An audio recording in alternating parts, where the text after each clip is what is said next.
నాటి నుంచి నేటి వరకు తెలంగాణ రాష్ట్ర సాధనను అడ్డుకొని మోసపూరిత పద్ధతుల ద్వారా మనను వంచినటువంటి ఏకైక రాజకీయ పార్టీ ఈ దేశంలో కాంగ్రెస్ పార్టీగా నిలిచిపోయింది.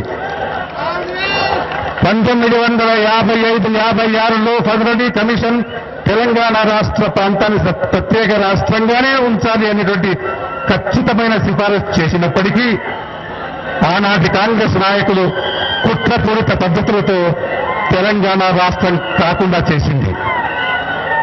తెలంగాణ ప్రజలను బలవంతంగా ఆంధ్ర ప్రాంతంతో కలిసినప్పుడు కల్లిబొల్లి కబుర్లు చెప్పి ఏవో హామీలని, పథకాలని, సూత్రాలని కల్లిబొల్లి కబుర్లు చెప్పి అవేవీ అమలు కాకుండా చేసింది.